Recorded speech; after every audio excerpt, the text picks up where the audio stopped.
வணக்கம், இது உங்கள் தினக்கதிர். கரூரில் நடந்த சோகத்தில் 41 பேர் உயிரிழந்ததாக அதிமுக பொதுச் செயலாளர் எடப்பாடி கே. பழனிசாமி புதன்கிழமை குற்றம் சாட்டினார்.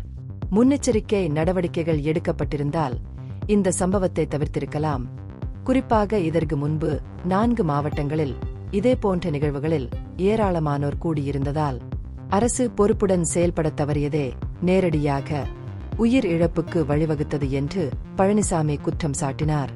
சட்டமன்றத்தில் பேசிய பழனிசாமி, ஆபத்து காரணிகள் இருந்தபோதிலும் வேலுசாமிபுரத்தில் தொலைக்காட்சி கூட்டத்தை நடத்த அனுமதித்த அரசின் முடிவின் பின்னணியில் ஏதேனும் மறைமுக நோக்கம் உள்ளதா என்று கேள்வி எழுப்பினார். அவரது கருத்துக்கள் ஆளும் தரப்பிலிருந்து கடுமையான விமர்சனங்களை ஈர்த்தன. இது சட்டமன்றத்தில் சூடான விவாதங்களுக்கு வழிவகுத்தது. முதலமைச்சர் மு.க. ஸ்டாலின், நீங்கள் கூட்டாளிகளை தேடுகிறீர்கள், உங்கள் கருத்துக்கள் அதை பிரதிபலிக்கின்றன என்று பழனிசாமியின் குற்றச்சாட்டுகளுக்கு பதிலளித்தார். இந்த துயரத்தை அரசியலாக்க விரும்பவில்லை என்றும், ஆனால் எதிர்க்கட்சித் தலைவர் மறைமுக நோக்கங்களை குற்றம் சாட்டி அதை செய்கிறார் என்றும் அவர் மீண்டும் வலியுறுத்தினார். மேலும் பழனிசாமியின் கருத்துக்களை சட்டமன்ற பதிவுகளிலிருந்து நீக்க வேண்டும் என்றும் ஸ்டாலின் கேட்டுக்கொண்டார். முதலமைச்சரின் அறிக்கைக்கு ஆட்சேபனை தெரிவித்த பழனிசாமி, ஸ்டாலினின் அரசியல் நோக்கங்கள் குறித்த கருத்துகளையும் பதிவிலிருந்து நீக்க வேண்டும் என்றும் கோரினார்.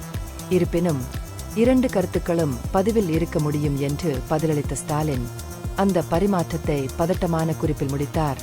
பின்னர் ஸ்டாலின் பழனிசாமியின் ஆக்ரோஷமான நிலைப்பாட்டை குறை கூறினார். பாதிக்கப்பட்டவர்கள் அதிமுகவைச் சேர்ந்தவர்களாக இருந்திருந்தால் இவ்வளவு கடுமையான கோபம் வெளிப்பட்டிருக்காது என்று குறிப்பிட்டார்.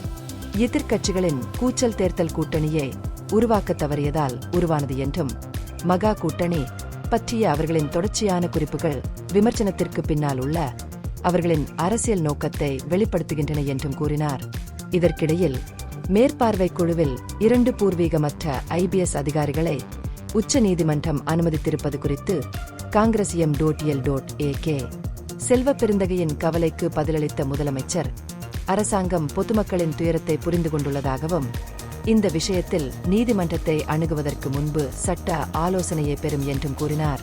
போக்குவரத்து அமைச்சர் S.S. சிவசங்கரும் விவாதத்தில் கலந்து கொண்டு பொதுக்கூட்டத்திற்கு போலீசார் இடம் ஒதுக்கியதற்கு ஸ்டாலினை பழனிசாமி ஏன் குறை கூறுகிறார் என்று கேள்வி எழுப்பினார்.